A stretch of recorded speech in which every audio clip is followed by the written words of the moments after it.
Multicanal Radio os trae El Cuartelero, con el general Agustín Rossetti y David Díaz Cabo, vuestra hora de historia militar y geoestrategia.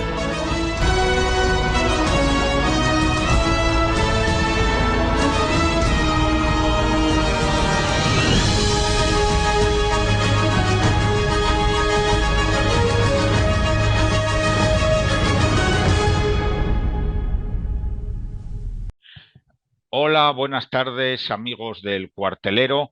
Bienvenidos de nuevo a uno de nuestros programas sobre historia militar, geoestrategia y geopolítica. Hoy volvemos a la actualidad. En el programa anterior, que os recomiendo a todos que escuchéis y que veáis, hablamos sobre la actualidad en Irán, Israel y Ucrania, y hoy vamos a seguir un poco con el Indo-Pacífico y nos vamos a centrar también mucho en el nuevo gobierno de Donald Trump, el nuevo gobierno que va a entrar en Estados Unidos, sobre todo con su gabinete y el que está dirigido al tema de política exterior y defensa, que es lo que tocamos más nosotros aquí en el Cuartelero y es más de nuestro interés y seguramente de vuestro interés. Como siempre, sabéis que nos tenéis en Multicanal Radio, en directo en YouTube y después en diferido quedan los programas en iVoox, Spotify y YouTube. O sea que, bueno, vamos a comenzar ahora. Buenas tardes, mi general. Buenas tardes, David. Buenas tardes a todos. Vamos a empezar porque hemos tenido ciertos problemas técnicos para comenzar el programa y vamos a empezar. Yo creo que, mi general, podemos empezar con el Indo-Pacífico. Lo dejamos colgando un poco. ¿Qué actualidad hemos tenido desde la última vez que lo hemos tratado? Recordar que tenéis un programa largo de 5 horas sobre Israel en Multicanal Radio, en iVoox y Spotify, donde tratamos todo esto y actualizamos todo el tema. Y sobre el Indo-Pacífico tuvimos 3 programas que también podéis encontrar en sus archivos, que de momento no están en YouTube, pero sí en iVoox y Spotify. No ha cambiado tanto el Indo-Pacífico. Seguimos como estábamos, con esa competencia entre China, la India, Taiwán, bueno, China contra todos realmente, y su único aliado allí es más o menos Pakistán. En el resto yo creo que seguimos más o menos igual. ¿Qué opina, mi general? ¿Qué puede haber cambiado? ¿Qué novedades podemos tener en el Indo-Pacífico?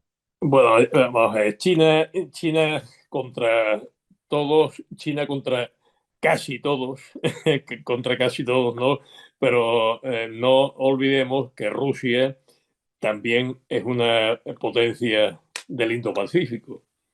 Es decir, Rusia sale por Siberia, sale por el mar de Japón, ¿eh? Y Rusia tiene, bueno, tiene un gran interés en mantener su contacto con China, ¿no? E intensificarlo, en fin, aquello que llamaban la amistad sin límites, ¿no? Sino rusa, porque, claro, que simplemente sea porque es una forma de contrapesar lo que tiene por el otro lado, que naturalmente es la competencia de Occidente, ¿no? Que es su problema, digamos, principal en Europa.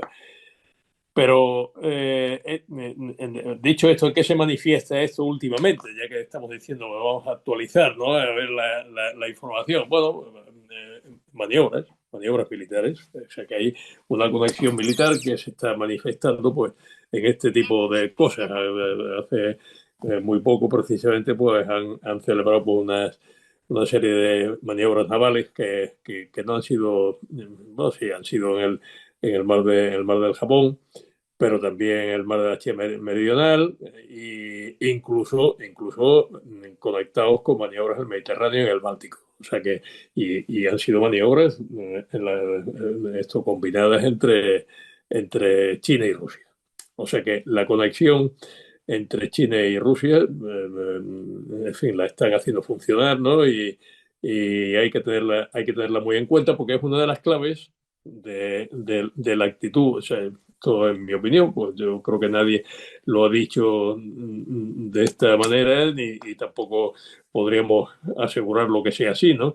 Pero Rusia está presente en los 3 focos de interés de la estrategia mundial, de la geopolítica mundial actualmente, ¿no?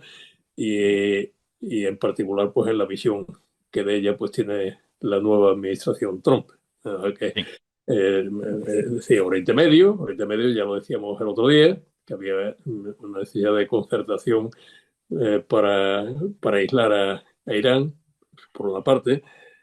Desde luego la guerra de Ucrania, que en este momento pues, es el foco más llamativo, sin duda alguna. Y ahora pues vemos también como en Extremo Oriente también Rusia aparece ahí, y ahí es donde está pues el principal foco de interés de Estados Unidos, ¿no? Sí. Comentábamos, mi general, el otro día en privado, no lo hicimos en el programa, que Rusia realmente está, como usted dice, en los tres meollos y es un objetivo clave para la administración norteamericana. No la de Biden, que ya se va, sino la que venga de Trump.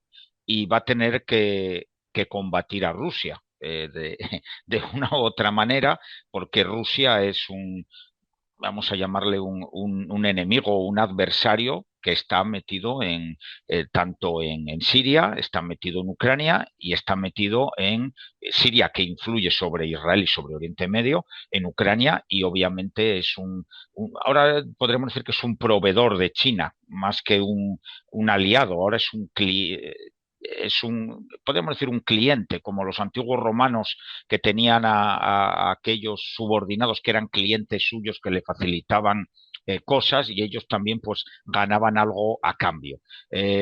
Podríamos definirlo así a Rusia, y qué política cree que puede llevar Trump respecto a Rusia. Obviamente aquí estamos hablando de cosas hipotéticas, no somos adivinos, y Trump tampoco ha dejado deslizar mucho cómo se va a mover ahí. Y quizá tenga que cambiar la política que llevó durante su anterior mandato en el nuevo que va a emprender ahora, porque el mundo ha cambiado. No es el mismo mundo que existía hace 4 o 5 años que el que hay ahora. ¿Qué cree, qué opina de eso, mi general? Bueno, empezando, o sea, el primer factor que has tocado es es el económico, es decir, los lazos económicos que hay entre China y Rusia, ¿no? Bueno, ¿es China cliente de Rusia?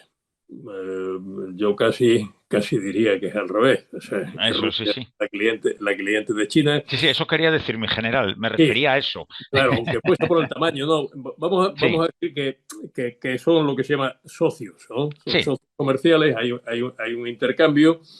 Pero si hablamos de dependencia, vamos a ver, o sea, ¿qué necesita ahora Rusia? ¿No? Mm, Pues necesita colocar la producción, o sea, la exportación que en este momento pues le ha fallado. Le ha fallado porque en fin, se han embargado las exportaciones rusas, porque esto se ha aislado desde el punto de vista financiero, pues todo el sistema financiero ruso. Y han tenido que buscarse una salida para sus productos, ¿no? Bajando los precios, por supuesto, ¿no? La India, por ejemplo, pues siempre ha sido un socio comercial de China, y en este sentido vamos a decir que se ha aportado, o sea, que les ha mm. comprado gas. Claro, el gran negocio, la gran alternativa de Putin, está jugando a eso, es venderle todo ese gas que ya no le puede vender a Europa, vendérselo a China.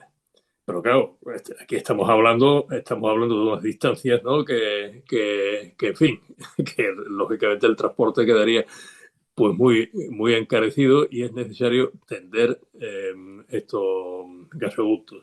Sí, Y hay dos. Hay dos que van, uno de ellos que va a través de Mongolia, que tienen que tener ahí pues algún tipo de acuerdo. Pero lo cierto es que eso todavía no funciona. No funciona, y parece que China no tiene prisa. No sí. tiene. ¿Por qué China no tiene prisa por hacer funcionar todo esto y tal, ¿no? A pesar de la amistad sin límites, y a pesar de las visitas que se hacen, y a pesar de todos los pesares? Pues porque China anda con mucha prudencia con Estados Unidos. Porque la guerra comercial con Estados Unidos va a volver. Sí. Y va a volver porque Trump ya lo ha prometido así. Y no lo tienen tan claro los chinos en este caso. De verdad que el compromiso que puedan tener con Rusia, pues lo tratan con cierta prudencia. La diferencia entre la estrategia china y la estrategia rusa estriba en que Rusia está haciendo frente a Occidente por las malas. Lo está haciendo en Ucrania, o sea, una posición absolutamente asertiva, frontal, mientras que China es mucho más sutil. Es mucho más útil y lo que está haciendo es tratar de penetrar en los mercados. O sea, la penetración del mercado europeo bueno, es un hecho, ¿no? Y es casi inevitable que sus posiciones pues irán siendo pues cada vez más fuertes, ¿no? En relación con Europa, ¿no? Cosa que tampoco interesa mucho en la Unión Europea. O sea, sí interesa mantener un intercambio con China, porque es una economía muy grande, pero no hasta el punto de que se queden con nuestro negocio. Y la verdad es que desde el punto de vista logístico se están implantando están implantando en todo el Mediterráneo, se están implantando en África y de ahí pues Francia pues ha tenido que salir. Francia en gran medida pues ha hecho crisis precisamente con la presencia de China ahí. De verdad que la diferencia entre Rusia y China es una diferencia de actitud mucho más sutil en el caso de los chinos, ¿no? Y mucho más asertiva por parte de Rusia, ¿no? Bueno, esto se refleja en Extremo Oriente. Pero claro, en Extremo Oriente pasa exactamente lo mismo. En realidad hay una diferencia de tamaño muy importante, ¿eh? O sea, que de talla estratégica, no territorialmente. O sea, Rusia tiene el territorio más grande del mundo, el territorio más grande es el ruso, mayor que el chino, pero la base de población china es mucho mayor con todos sus problemas demográficos que los tiene, ¿no? O sea, los tiene porque han estado durante mucho tiempo restringiendo la natalidad y cada vez provoca envejecimiento de población y tal, ¿no? Pero claro, es que Rusia tiene el mismo problema, pues quizás no tanto como el que tenemos en Occidente, pero sí, tiene un problema. Pero bueno, está camino de ello. Rusia va camino de ello. Claro, eso sí es cierto, ¿no? Así que esa es la cuestión. ¿Qué más cosas han pasado en Indo-Pacífico desde que hablamos del asunto ahí? Bueno, las elecciones en la India, Modi. Sí. Modi no ha salido tan bien como pensábamos, ¿eh? Sí. Como todo el mundo pensaba, porque ahora va a tener que manejar una verdadera coalición. No como antes. En fin, hay que tener en cuenta que hay dos grandes coaliciones en China, pues en India. Pues una es por medio del partido de Modi y tal, ¿no? que es su núcleo, y por otro el partido del Congreso, el partido tradicional que podríamos decir que es el partido, aquí le llamaríamos de izquierda, ¿no? De alguna forma, mientras que el otro es un partido más nacionalista, ¿no? Y todo esto, pues, bueno, ha hecho que la balanza se ha inclinado un poco más del lado de la oposición, de manera que ahora Modi pues tendrá que...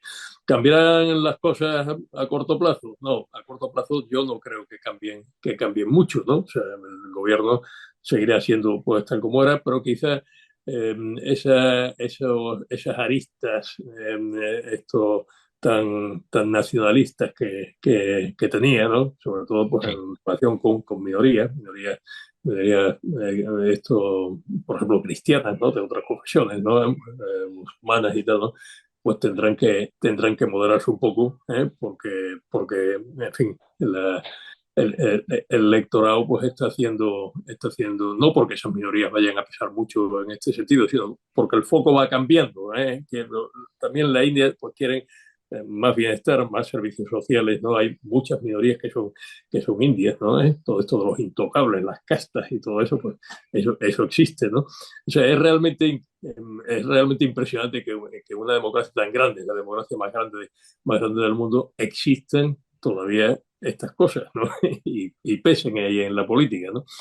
Bueno, la posición internacional de la India no cambiará. Verdaderamente hay una aproximación a Occidente muy buscada por parte de Estados Unidos, el Quark, el que tratan de aproximar esto a Japón también, o sea, fortaleciendo la alianza de Estados Unidos con las potencias que están radicadas ahí en Extremo Oriente, ¿no? Esta es la situación que tenemos ahí. Poco más habría que mencionar, ya desde el punto de vista militar, pues España, que tiene también algunos intereses allí, ¿no? Tenemos muchos países europeos y tal, ¿no? Pero, por ejemplo, en Australia... Sí, se lo iba a preguntar. De la fragata, ¿no? Hemos tenido una mala noticia estos días con Navantia, que es una pena, pero y es una pena, una pena. Y esto, y bueno, bueno ya veremos también alguna noticia en este sentido por parte de Canadá. Canadá también es un país sí. de la cuenca del Pacífico, tiene su frente pacífico. Canadá necesita submarinos. También ahí Navantia tenía puesta su mirada en Canadá, pero últimamente parece que se van a animar también, como sus primos australianos, ¿no? Como el submarino nuclear. O sea, ya están con esto, con lo cual terminaría. El problema en general, para los que nos oyen, que a lo mejor lo desconozcan, es que no ha pasado el concurso, la fragata que presentaba Navantia para sustituir para unas nuevas fragatas para Australia, que ya tenemos las fragatas tipo F-100, ya las teníamos vendidas, bueno, ya están en activo en la Armada Australiana junto con algunos buques de apoyo. Sí, bueno, es que realmente hoy en día en general ya sabe que la diferencia entre destructor y fragata con esos tonelajes que gastan, ya no sabemos dónde están. Ya los tonelajes ya son algo confuso. Es que es una barbaridad, claro. Estamos viendo un barco que llaman los italianos patrullero. Sí. Patrullero, y que tiene 6.000 toneladas. Claro. Y tiene un lanzador de 16 células, y un cañón de 5 pulgadas, 2 helicópteros, 30 de velocidad. Bueno, le llaman patrullero eso y tal, ¿no? Y estamos viendo una fragata como la 126 alemana. Sí. Con 10.000 toneladas. Sí, que eso ya es un crucero de batalla. Eso es el porte de un Ticonderoga o una cosa así, ¿no? Sí. Pero, ¿no? O sea que no parece que el tonelaje, que el desplazamiento pues vaya a ser digamos, algo tan señalado, ¿no? Sí. El sistema de combate, ¿no? Es lo que verdaderamente tiene vamos, un criterio. Sí. Es que, bueno, simplemente son plataformas de combate, es que es lo que son como todo, igual que un carro de combate o una pieza de artillería, es una plataforma que está destinada a que el arma funcione de la mejor manera posible. Y ya está, no hay nada más. Lo que me refería es que para los oyentes que hemos perdido ese concurso y ha quedado finalista, creo, la fragata alemana y la otra, no sé si era la francesa. Ha quedado la alemana y la japonesa. Y la japonesa. A mí me da la impresión de que los japoneses se van a imponer al final, ellos, sí, Japón es un país muy interesante que tendremos que tratar un día. No ha sido capaz de vender su armamento, pero está ahora tomando interés en ello. Llevan muchos años que no venden en el exterior, no venden porque son incapaces de ganar concursos. También es verdad que parece ser que muchas veces le echan la culpa un poco a sus sistemas electrónicos, que son muy locales, muy de ellos y no son tan interoperativos con lo que emplean habitualmente otros países de la OTAN. Podemos incluir a la OTAN, a Japón. Y de ahí viene el problema, pero parece que están poniéndose las pilas y están haciendo proyectos muy interesantes, tanto en carros de combate, en las fragatas, en aviones de patrulla marítima, y están entrando ahí fuerte. El problema nuestro de Navantia, que en mi opinión no creo que el producto fuera malo, ni creo que fuera tan inferior a los que han quedado finalistas. El producto es de primera calidad. Ahí está. Estamos hablando del caso de la fragata F-100, que allí los han clasificado como destructores, ¿no? Como decíamos y tal, ¿no?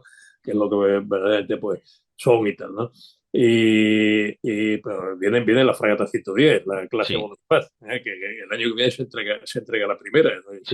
De primerísima fila, ¿no? Si la F-100 era una de las 5 mejores fragatas, ¿no? Buques de combate, ¿no? del mundo, ¿no? Pues la 110 pues Sí, sí, sí, sí. No, además Navantia las adapta. O sea, Además, ellos las adaptan, no son iguales que las nuestras, se adaptan con más celdillas lanzadoras de misiles y les meten más cosas, les meten más chicha a sí, los no, pero buques. los Hobart son prácticamente la misma. Sí, sí, son como lo nuestro. Pero bueno, que el problema, lo comentamos con él y yo, a lo mejor nos viene más de tema de nuestra falta de peso exterior en política internacional. Nos pasó. Ese es el verdadero. Ahí está. Creo que ahí es donde está el verdadero problema, ¿no? O sea, Y no el producto, sino nuestros políticos. La definición de España. España es un país en este momento, para decir, muy imprevisible desde el punto de vista de política exterior. Creo que es indefinible el sistema que tenemos, ¿no? Ya, pues, en fin, no vamos a empezar a hablar de la corrupción del sistema y tal, ¿no es? Porque, en fin, es una cosa tan evidente y tan triste hablar de esta cuestión, pero la verdad, eso empaña la imagen exterior de España sin duda alguna. Pero además, las propias alianzas que tiene, bueno, el coste de oportunidad que tiene mantener pues ese lazo bolivariano, pues ya sistema bolivariano y tal, ¿no? Pues es muy grande porque, ¿cómo nos ve Estados Unidos? Sí. Eso hay que verlo. No digo ya cómo nos ve Europa, porque parece que von der Leyen está muy contenta con todo este asunto. En realidad, sus propios equilibrios, ¿no es? Pues están en juego y están ahí apostando, pues en fin, que no se descompongan demasiadas cosas en España, o sea, mucho más de lo que hay y tal, ¿no? Pero ese coste de oportunidad existe nuestra relación con Estados Unidos, por ejemplo, ¿no? Con Marruecos, ¿no? Con Israel. Es que nos estamos buscando muchos enemigos. Sí. Mi general, ayer mismo, bueno, hace unos días, hubo una reunión de la Unión Europea, de los ministros de Defensa de la Unión Europea en Polonia, por el tema de Rusia, Ucrania, todo esto. España no estaba invitada. Estaban los ministros de Defensa de Alemania, el de Francia, el del Reino Unido, Italia y Polonia. Y nosotros no estábamos. No estábamos, ya está. No estamos en el meollo. No estamos donde hay que estar. Simplemente, pues todos los días enciende la radio, nuevo episodio de corrupción. Ahora el fiscal general del Estado, ahora la ministra de transición ecológica, claro, todas las cosas ideológicas, ¿no? Totalmente absurdas y tal, ¿no? Y estamos en eso. Y ya está. Todo más, ¿no? Mirándonos al ombligo todo el tiempo, con lo que pasa aquí, el Estado cada vez más débil. Bueno, y el mundo sigue rodando y nosotros estamos saliéndonos de esa elipse que es el mundo moviéndose alrededor del Sol. Pues nosotros estamos ahí. España no es el centro, no es el Sol y el resto del mundo gira alrededor nuestro. No, estamos muy equivocados. En general, si quiere, todo esto de política de defensa española, vamos a hacer unos programas que no se preocupen los oyentes o televidentes que ahora nos podéis ver en directo en YouTube y nos tenéis ahí, que no sé si ganamos mucho o perdemos mucho viéndonos las caras, pero bueno, lo importante es lo que decimos, no realmente. Y porque podemos poner ciertas imágenes que de la otra manera en la radio pues no podíamos reflejar. Pero cuando acabemos con nuestra vuelta al mundo por los conflictos mundiales, entraremos a España y ya os adelanto que somos bastante polémicos, tanto el general como yo, o bastante críticos con nuestras políticas, no solo los de ahora, sino también con los de antes, porque España tenemos mucho que hemos hecho cosas buenas, pero también hemos hecho cosas malas. Igual que todo el mundo, me imagino, pero a veces... pero la verdad es que en España hace tiempo que no hacemos cosas buenas. No, eso es el problema. Llevamos muchos años con dos gobiernos, con tres gobiernos de signo diferente y no hemos hecho grandes cosas en defensa. Lo estamos viendo ahora. Nos están saltando las costuras por todos los lados. O sea que, pero eso ya lo haremos sobre España. Vamos a entrar, si le parece, mi general, con Trump. Con el gobierno de Donald Trump y vamos a ver aquí lo tenemos. Ahí tenemos a Donald Trump con su señora esposa. Y esto es cuando ha ganado las elecciones. Tenemos pues nuevo presidente en Estados Unidos. Creo que entra dentro de un mes, me parece, más o menos es cuando tiene la toma de posesión. De momento sigue... En enero. Eso, miento, en enero, tiene razón, mi general. De momento tenemos a Biden, que no sabemos quién es el que manda de verdad en Estados Unidos, porque desde luego el señor lleva mucho tiempo fuera de bolos, no está, su salud pues no es lo que era, a pesar de que él fue un político muy importante y bueno, Sí. con sus cosas buenas, sus cosas malas, pero era uno de los políticos senadores y después vicepresidente, y hemos hablado de él en la época de Obama, y él siempre estuvo ahí, pero bueno, los años pasan para todo el mundo y ahora él ya está en las últimas. No sabemos, de momento, tenemos ciertas pistas por dónde puede ir la política exterior de Trump. También vamos ahora a repasar un poco su gabinete, pero quiero preguntarle al general, ¿cree que va a cambiar? Porque yo no lo veo tan claro. Estados Unidos tiene una cosa, y es que su política exterior suele guiarse o suele tener una política exterior común. Es algo que a nosotros nos falla. Ellos no suelen, pueden girar un poco a la derecha, un poco a la izquierda, y tener ciertos cambios, pero en general su política exterior es bastante lineal. Los países serios suelen ser así. Da igual el gobernante, hay ciertos temas, defensa es uno de ellos. En defensa sí va a cambiar cosas con Trump, me da la sensación, interna sobre todo para ellos.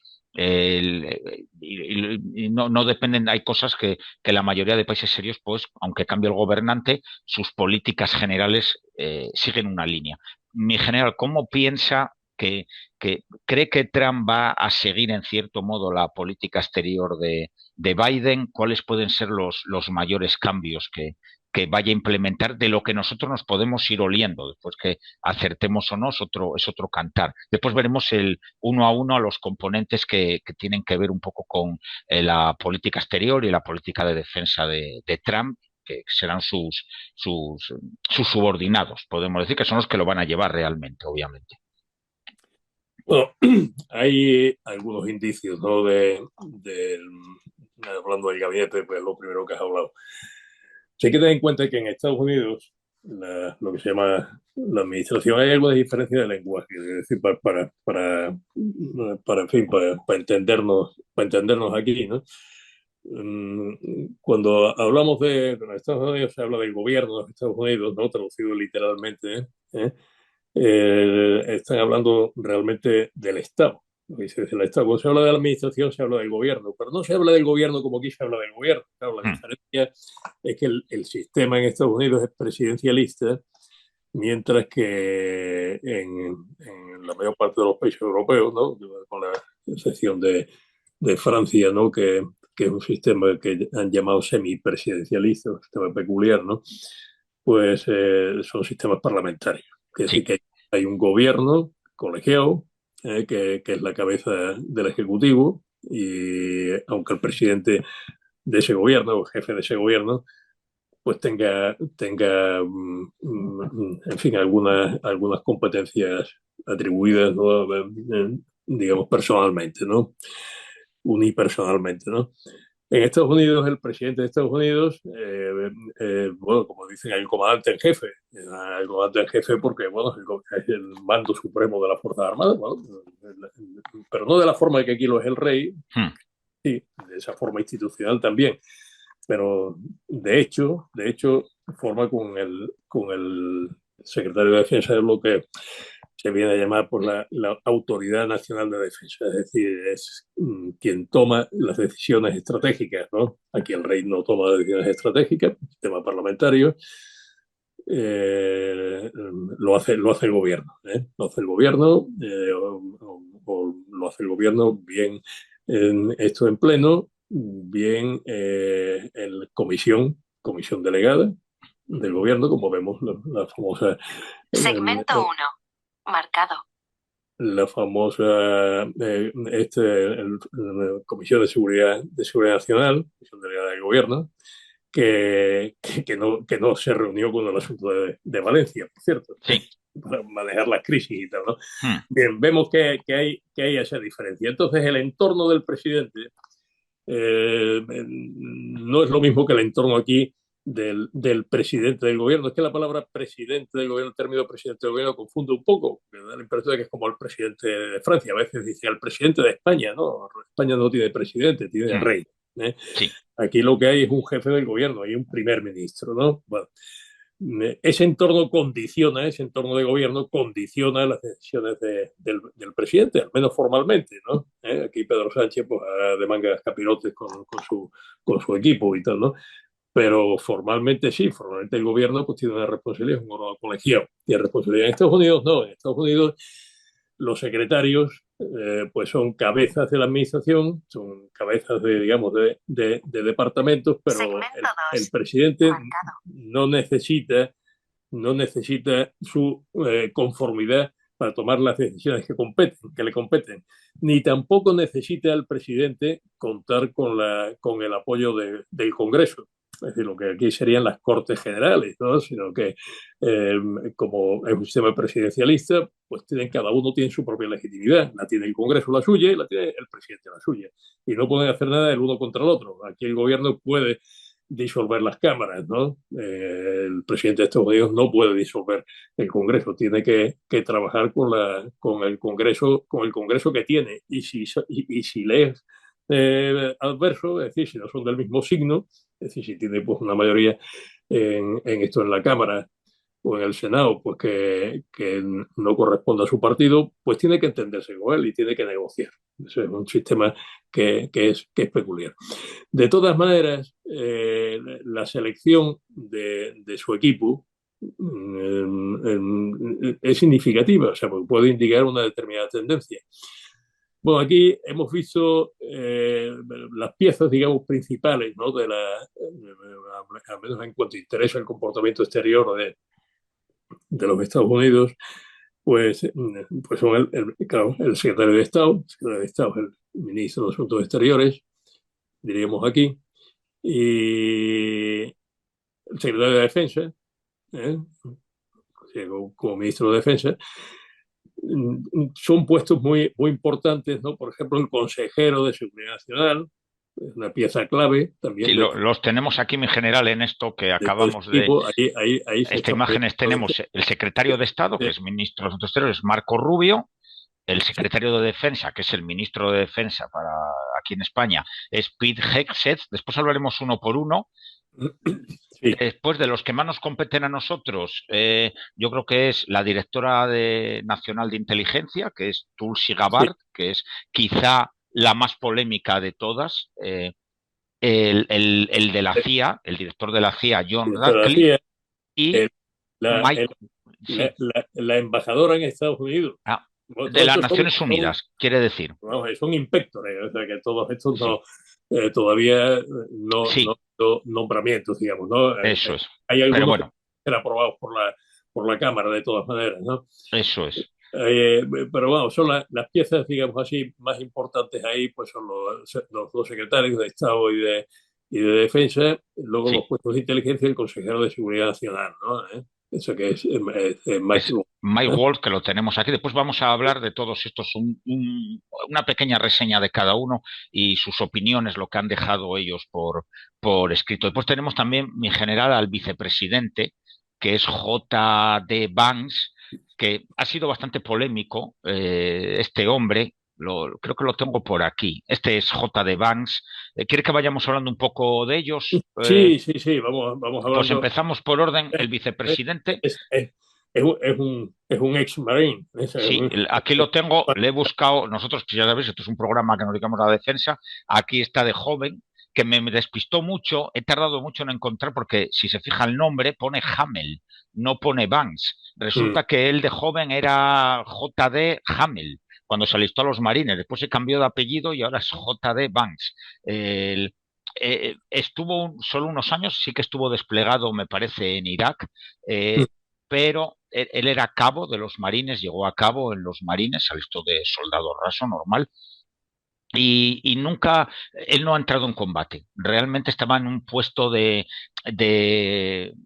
propaganda, digamos, en un ala de los marines, un ala embarcada estas de los marines, estas que tienen los Harrier y los Cobra, y un ala de aviación de los marines. Él estaba como de no me sale ahora la palabra, no es un asesor de imagen, pues el fotógrafo que saca fotos, las cuelga en internet, y, preparan el periódico del regimiento, todo este tipo de cosas. Un oficial de asuntos públicos, creo que le llaman ellos allí en Estados Unidos, la traducción.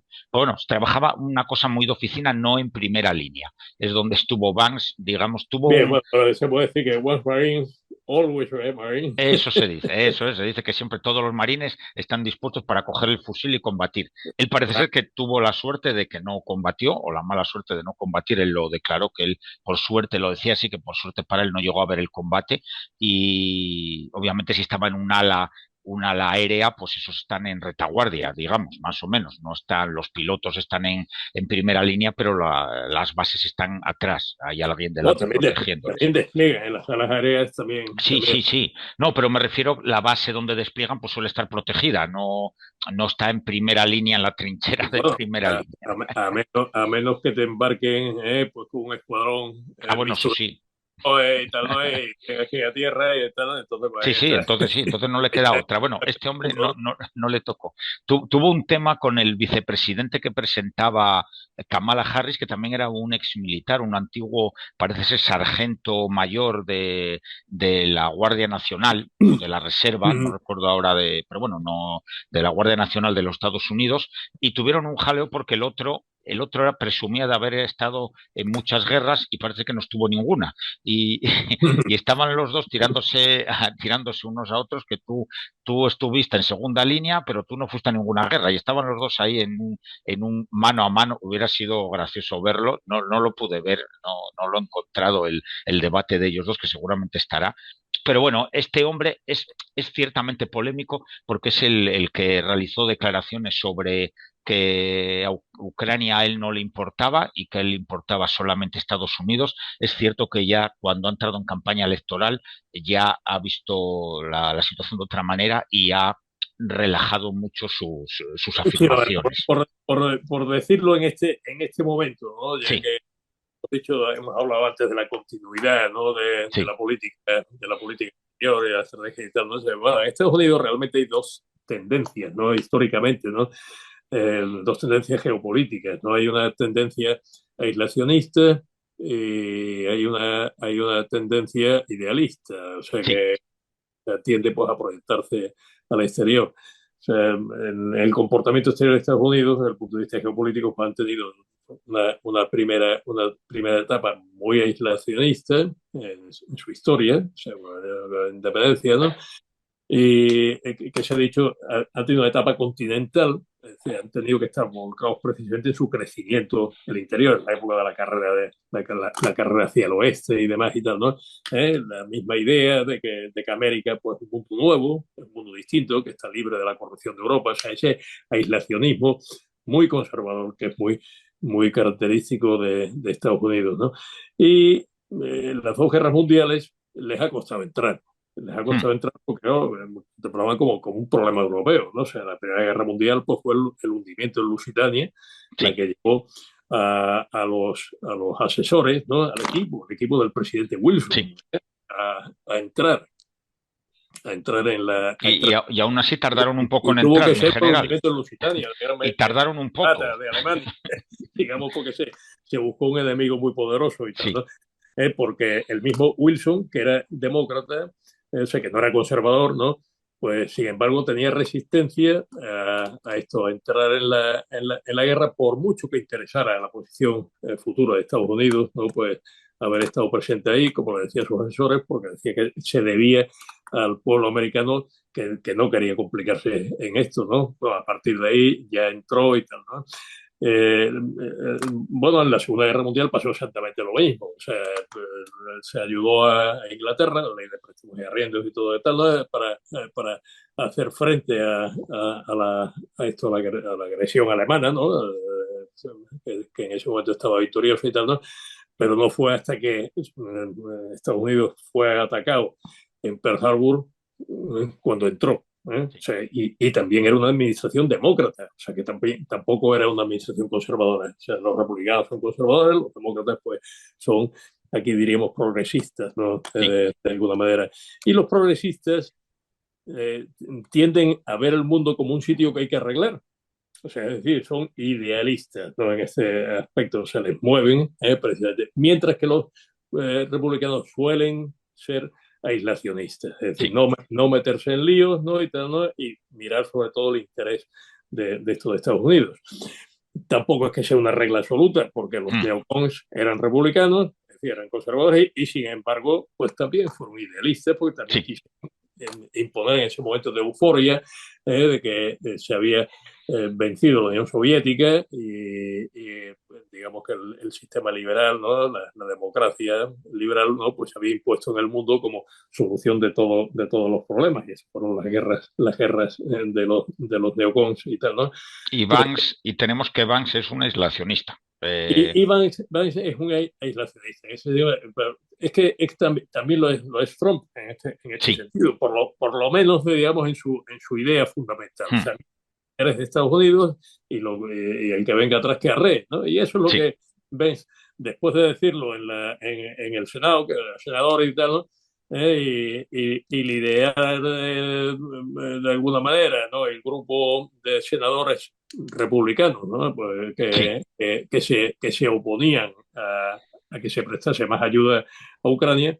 Pues vino aquí a la conferencia de Múnich, y ya lo hemos dicho varias veces, ¿no? Lo hemos contado, y esto, y le dijo a los europeos, nos cantó las 40, ¿no? Sí. Le dijo aquello de que Putin, Rusia, no era una amenaza especial por Europa, pero que si lo fuese, Europa no estaba haciendo nada para afrontarla. Y luego no pensáramos que Estados Unidos iba a venir a arreglar las cuestiones porque tienen otras cosas que hacer en el mundo, y hasta Estados Unidos tiene límites. Esa es la mentalidad de ellos. Esta es la mentalidad de Trump. Puede que sí, o sea, posiblemente sí. O sea, pero claro, cuando un presidente entra, hereda pues algo, y a Trump le pasó. O sea, Trump dijo, fue un gran error la guerra de Afganistán. Es decir, haberse metido después de no haber entrado. O sea, haber entrado en Afganistán sí, pero es que el problema de Afganistán se arregló desde el punto de vista de Estados Unidos, aunque no hubieran cazado a Bin Laden, pues con la caída de los talibanes, ¿no? Haber dicho, bueno, hecho esto, nos vamos. Ya no hay otro interés que defender aquí. Sin embargo, se quedaron y ese fue el error de Estados Unidos. Durante 20 años, ¿no? Ahí está. Dando aquello como el nation building y tal, ¿no? Bueno, tenemos 2 programas sobre ello para los interesados. Trump me dijo claramente que era un error, un grave error, y que había que salir de allí. Pero le costó toda su presidencia, su primer mandato, tratar de salir de allí. La gestión del Tratado de Doha, y al final se fue y no se había firmado el tratado. O sea, pues sí. que tuvo que lidiar. Salió Biden, se lo dejó a Biden ese marrón. Se lo dejó a Biden, que era curiosamente el que quería salir, a pesar de que era el vicepresidente de Obama, que fue el principal causante de aquel del problema. Y tal. Y Biden salió pues, de aquella manera, ¿no? Pues sí, salió como pudo. Era idealista, o sea, ya estamos viendo que luego las realidades se imponen bastante en la política exterior, ¿no? Vamos a pasar a los siguientes, que nos queda poco tiempo, mi general, nos quedan 10 minutos. Vamos a ir viendo. Este es Marco Rubio, no tiene pasado militar. Compitió contra Trump para salir elegido presidente en las anteriores elecciones. Es el primer hispano, no latino, siempre se habla latino, no, hispano, es un hispano. Es de origen cubano y es, digamos, el más comedido de todos los que lleva en esto que vamos a tratar, sobre el tema de la política exterior. Él sigue una línea de Estados Unidos primero, hacerlo de nuevo fuerte, no depender de China en las materias primas y en los productos de consumo, volver a reactivar la industria estadounidense. Y en Ucrania él es más partidario del apoyo a Ucrania, aunque sí propugna la negociación. pero siempre defendiendo la soberanía ucraniana. A mí me parece un tipo muy válido, Marco Rubio, no sé qué opina de él, mi general, si un par de minutos cada persona. Marco Rubio, bueno, ha sido un opositor a esto, a Trump, sí. Pero no ya porque se enfrentase a él en la nominación, esto como candidato, no de republicano, sino que incluso como senador, pues en fin, ha estado en contra de su propia política. Es decir, que no es tan radical en cuanto se refiere a desentenderse del problema de Ucrania. Yo no tengo muy claro que Trump se vaya a desentender del problema de Ucrania, por lo que decimos, que va a pasar exactamente lo mismo. Es que con el problema de Ucrania va a tener que lidiar, porque con el problema de Putin vamos a tener todos que lidiar, ¿eh? O sea, es decir, todos los europeos. No pensemos que esto va a pasar así por las buenas. Hay algunos que creen, mentalidades sobre todo, pues ultraconservadoras, ¿no? Sí. ¿No? Que Rusia, pues, en fin, es un país muy, pues bien, muy bien pensante en este aspecto y tal, ¿no? Que Putin es cristiano, que, o sea, está rodeado de una aureola, ¿no? Sí. Que hace que piense que puede ser uno de los nuestros para estas mentalidades, ¿no? En este aspecto y tal, ¿no? Pero nada de eso. O sea, Putin está desempeñando su propio papel. O sea, las convicciones de Putin, pues esto normalmente se administran con polonio, ¿no? Ya estamos viendo, ¿no? Entonces, lo que está claro es que no tiene nada que ver con la libertad. Y ahí está. Nosotros somos un ámbito de libertad. Ese es nuestro mundo, ¿no? Bueno, pues yo creo que eso es algo con lo que habrá que tratar pues claramente durante este tiempo, ¿no? Y habrá que sostener a Ucrania porque y yo creo que Rubio ese asunto lo tiene bastante claro. Pero sí. Trump también lo tendrá. Claro, es muy fácil decir en una pre-campaña electoral: yo con el problema de Ucrania termino en 24 horas, ¿no? Claro, eso no. Después veremos al asesor principal de Seguridad Nacional, que es muy similar a lo que opina Marco Rubio. Y es después lo veremos. Ahora vamos a ver a los otros que tiene. Aquí tenemos a este es Pete Hegseth, perdón, creo que tenía una foto de él, pues no, por algún motivo no me sale. Bueno, da igual. Este es Hegseth, que es el próximo secretario de Defensa, el ministro de Defensa. Es un periodista, no sé por qué tenía la foto de periodista, pero no me sale. Este fue militar en la Guardia Nacional, llegó a capitán. En la Guardia Nacional, digamos que son nuestros guerreros de fin de semana, no la preparación que tienen y las academias por las que pasan no son las mismas que el ejército convencional norteamericano. Esta gente es oficial con un curso de 51 días, no es comparable a una academia de 4 años en West Point o en las academias militares que tienen. Aparte, un día hablaremos del sistema norteamericano de enseñanza militar. Pero bueno, él fue oficial en la Guardia Nacional y combatió en Irak, en una unidad de segunda línea, que es donde estaban con la Guardia Nacional, y fue instructor allí. Ha estado en el ejército con la Guardia Nacional, pues creo que unos 10 años o algo así. O sea, es veterano, el ejército lo conoce y ahora es periodista de Fox News. Es también particular. En defensa, sobre todo, lo que propugna son cosas polémicas. Bueno, hacer el ejército en plan a Reagan, volver a hacer el ejército norteamericano operativo y grande.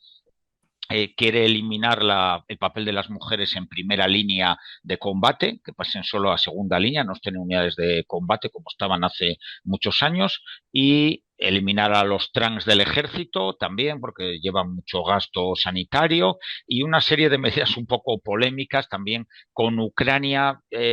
Dijo unas cosas, pero por otro lado también le ha dado unas cuantas puñaladas a Rusia, y es muy americano y antirruso. Aunque ha tenido ahí sus dejes, algunas expresiones poco afortunadas. ¿Qué opina de este hombre como ministro? Se le critica mucho porque piensan que no va a dar la talla, el conocimiento que puede tener, aunque haya sido militar, no es el adecuado por cómo es este hombre como persona, por su personalidad, más que nada. Bueno, para ser ministro de Defensa, pues no es necesario Sí, no tiene por qué. haber sido militar, ¿no? Sí, Evidentemente. eso Ahora, es. y sí lo es entender de defensa, porque claro, Sí, hay veces que se pasa totalmente al otro bando, se coge una persona que no entiende nada de esto y se le pone de ministro o ministra de sí, defensa y luego pues pasa lo que pasa. Bueno, este ha servido, de verdad que conoce las Fuerzas Armadas. Hay que tener en cuenta, o sea, los dichos de la reserva, bueno, en Estados Unidos está la reserva del ejército, o de los marines, o de, en fin, la reserva, digamos, de las Fuerzas Armadas regulares, ¿no? Y luego está la Guardia Nacional. La sí, Guardia Nacional y la reserva, pues vienen a ser, pues, equivalente. La diferencia es la dependencia, ¿no? O sea, sí, la otra es de los estados correspondientes, sí. pero Eso podemos hacer un programa un día sobre sí, ellos, en un día. general. Lo que quiero decir es que no es exactamente lo que es aquí la reserva, no, no, Sí, no tiene nada que ver. ni siquiera se le aproxima, o sea, no tiene nada que ver. Entonces, un oficial de la reserva es verdad que no va a una academia 4 años, pero Sí, hay oficiales regulares, ¿no? Que sí, tampoco van sí, a una academia 4 años, ¿no? sí, sí. Hay un curso básico de oficiales que dura un Bueno, año, esta gente son operativos, podemos decir, es pero gente la operativa. diferencia es que cuando uno de estos hace, o sea, realmente sigue un programa de la ROTC, o sea, del programa de Sí, de oficiales oficiales. de reserva, digamos, y tal, ¿no? Pues está en su universidad con un equipo que le está preparando. Es algo parecido a lo que había antiguamente, en fin, los que somos ya muy veteranos, ¿no? Nos Sí, acordamos de las milicias universitarias, es eso. y tal, Sí, ¿no? similar. Pues es una especie de cosas así, de verdad que el periodo de formación es prolongado, aunque sea compatible con su formación, digamos, universitaria Sí, en otros aspectos, ¿no? Bueno, él conoce lo que hace que las unidades de la reserva, pues, de hecho, puedan ser desplegadas, ¿no? En concurrencia sí, con las unidades regulares, ¿no? Y sus unidades, ¿no? Pues prácticamente todos son reservistas, ¿no? sí, Bueno, dicho esto, sí que conoce el medio. Sus opiniones pues son en muchos aspectos singulares y polémicas para quien quiera polemizar con ellas. mm, Pero sin embargo, pues hay muchas de estas cosas que hemos estado comentando hace un momento y tal, ¿no? Que no necesariamente hay que llevarse las manos a la cabeza, ¿no? O sea, que ahí son cosas que pueden ser racionales. Realmente lo que he dicho de servicio femenino en unidades de sí, combate, o sea, el modelo que había en Estados Unidos, ¿no? Que ya no existe, ¿no? Es que mm, las mujeres no podían entablar combate directo, es decir, no podían estar sí, en destinos donde se entablase combate directo. O sea, había especialidades, digamos, sí, fundamentales, diríamos aquí, como la infantería, pues caballería, pues que esto que zapadores, ¿no? sí, Donde se entablaba el combate directo, entonces las mujeres no podían servir en ellas, ¿no? Pero claro, tampoco les dejaban volar en escuadrones de combate, de sí, aviación. Podían ser pilotos, pero tienen que ser pilotos de sí, prueba, o tienen que ser estos instructores de vuelo, o tal, ¿no? sí. Pero no podían volar aviones de transporte, pero no aviones Eso de es. combate. Nosotros tuvimos ese mismo sistema al comienzo de la mujer en las Fuerzas Sí, Armadas y duró poco, pero bueno, es aquí no similar llegaba a eso. a aclararse del todo nunca y tal, ¿no? Sí, En Estados Unidos sí que funcionaba y funcionaba, digamos, sí, regularmente. bastante bien. Pero quedó roto y ahora, pues sí, ahora las mujeres pueden servir en cualquier tipo en cualquier puesto, ¿no? En cualquier Sí, puesto sea de combate o no. Sin embargo, lo que ha dicho él es que las mujeres que vayan a servir en unidades de combate tendrán que pasar las mismas calificaciones, las mismas pruebas físicas y demás y tal, ¿no? Que los hombres, en el mismo nivel. la igualdad. Lo No que ha habrá dicho es igualdad en este un caso. tratamiento específico para la mujer, lo cual, claro, pues va a condicionar mucho, y ya veremos qué pasa con esto, ¿no? Sí, Las demás cosas, ¿no? Las demás cosas son el tema de los homosexuales y demás y tal, ¿no? mm, Que hubo en Estados Unidos mucha polémica con esto, pues sí, cuando la presidencia de Clinton y tal, ¿no? sí, Cuando se estableció ese modelo de no preguntar, no declarar, mm, ¿no? Que es lo que se viene haciendo desde entonces. Es decir, sí, lo que se hizo allí, el pacto, digamos, a lo que llegó el presidente, con las Fuerzas Armadas, ¿no? Fue esto, pues vamos, que no se saldría del armario, vamos. Sí, sí, ahí está. Vamos a pasar, mi general, a la más polémica. Nos quedan 5 minutos y entonces tenemos que hablar de la más polémica después de Michael Waltz. Esta es la más polémica de todos los que ha metido en su gobierno. Bueno, va a meter porque todavía no. Es Tulsi Gabbard. Es ex militar también, la va a poner de consejera de Seguridad Nacional, perdón, consejera no, la directora de Seguridad Nacional, perdón. Y esta también ha sido militar, esta ha estado 20 años, entró también con la Guardia Nacional y ha estado 20 años sirviendo. Ha estado incluso en operaciones especiales, tiene el curso de paracaidismo para una mujer, fue la primera de su promoción, la primera mujer que llegó a ser primera de su promoción en la academia, no en West Point ni en el ROTC, también es de la Guardia Nacional, viene del mismo camino que el ministro de Defensa. Pero bueno, ha llegado ahí, estuvo en la Guardia Nacional de Hawái y ha estado con las Fuerzas Especiales, no como Fuerzas Especiales, no tiene el curso de boina verde, sino que ha estado agregada a ellos como especialista en operaciones psicológicas, en plan psicología, psiquiatría, ha estado metida ahí en eso. Y ella empezó como soldado en la Guardia Nacional y combatió en Irak y en Afganistán como soldado. Eso sí, en unidades sanitarias estaba ella. Sí, ella es teniente coronel. Es teniente coronel ahora, eso es. Ha llegado de soldado a teniente coronel, que está muy bien. Y bueno, pero lo más característico de ella quizás, más que su procedencia militar y tal, sí, ¿no? Sí. Es su procedencia política. Sí. Es decir, que ella fue representante, es decir, diputada demócrata. Ha cambiado de chaqueta, vamos a hacerlo así, ha cambiado de chaqueta. Y hay más en el equipo, ¿eh? Sí, tiene más de esos. El presidente, bueno, el presidente electo, pues se ha referido a ella. De hecho, ahora es una perfecta republicana. Sí. Ella es la que tiene las opiniones más polémicas porque sí se ha mostrado hace tiempo, ahora ya se ha tranquilizado, pero se mostró como prorrusa, defendió postulados de Putin para la invasión a Ucrania, negó se creyó el mundo esto de los biolaboratorios y los soldados biónicos, estos que decía Putin que tenían los ucranianos, que esas fantasías, y negó también la matanza de Bucha. Después, pues no sé si se ha vuelto atrás o no. Ha sido muy polémica y va a ser la directora nacional de inteligencia, digamos, la que supervisa o está por encima en general de la CIA, la NSA, todas las agencias que tiene Ella va a ser directora nacional de inteligencia, que es como un cargo de coordinación de todas las agencias, ¿no? de inteligencia de estos de Estados Unidos. Sí. Ya veremos lo que da de ahí. Será muy interesante que un día hablemos despacio de Ucrania, porque de Ucrania, además, cuando hablemos de Ucrania, tenemos que realmente hablar de la seguridad europea. Pues podemos hacerlo en el programa que viene, en general, si le parece, y lo dedicamos a Ucrania, a la actualidad de Ucrania, no tanto en la guerra, sino lo político. Creo que no se está midiendo bien el problema de Ucrania. O sea, lo que significa el problema de Ucrania desde el punto de vista geopolítico, lo que ha sido Ucrania. Pues, en general, para el próximo programa. Y cómo nos afecta, ¿no? El próximo programa, nos quedan 3 minutos.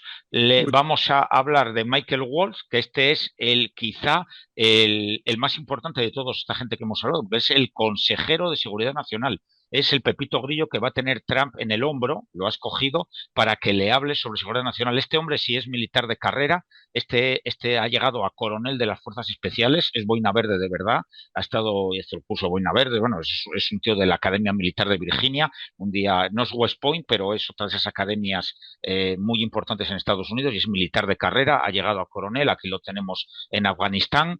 Aquí lo tenemos en Normandía, se lanzó en paracaídas con el traje de la 82 aerotransportada en Normandía el año pasado con el 80 aniversario del desembarco y se tiró en paracaídas el hombre todavía, no es tan mayor, pero bueno, es curioso. ¿Qué opinas sobre Michael Waltz? 2 minutos y nos vamos, mi general. Bueno, pues aquí tenemos también un personaje también parecido en este sentido, que bueno, en cierta medida pues está apuntando a una línea no conservadora en el sentido político, ¿no? No, Pero sí de continuista, ¿no? O sí, sea, que dará cierta estabilidad, digamos, a la sí, política exterior americana. sí. Muy, Eh, muy parecido a Marco Rubio, en Sí, las muy parecido. opiniones que... Lo que sí son todos ellos, y esto es importante decirlo, todos ellos, y además las dos administraciones, tanto la saliente como la entrante, ¿no? Están de acuerdo en algo fundamental, y es en la asertividad frente a China. O sea, eso Sí, lo tiene muy claro, ¿eh? Los dos partidos en este aspecto están de acuerdo. Lo que no sabemos muy bien es cómo lo van a hacer, eh, ¿eh? eh, Pero los chinos, en fin, los chinos tienen cierta inquietud con esta cuestión y tal, ¿no es? Y de hecho, pues ya han tenido reuniones ahí eh, para prepararse para lo que pueda venir, ¿no? O sea sí, que, sí, eso nos va a traer muchas horas. Tenemos que dejarlo, mi general. Dejamos el programa, terminamos hoy. Que os dejamos emplazados para hablar sobre Ucrania en el próximo programa, que yo creo que va a estar muy interesante y sobre todo cómo puede afectar este Trump y lo que significa Ucrania para la política de defensa mundial y europea, que hay mucha gente que habla por ahí con poco conocimiento. Después cada uno puede dar sus opiniones, pero hay que tener un conocimiento básico sobre Ucrania y yo creo que mucha gente habla sin saber. Ese es el problema. Mi general, nos despedimos ya. Muchas gracias, mi general. muchas gracias a la audiencia, muchas gracias a todos por vuestro seguimiento y nos vemos para hablar de Ucrania el próximo martes. El próximo martes nos vemos. Gracias por seguirnos. Un saludo y salud a todos, amigos. Un abrazo a todos.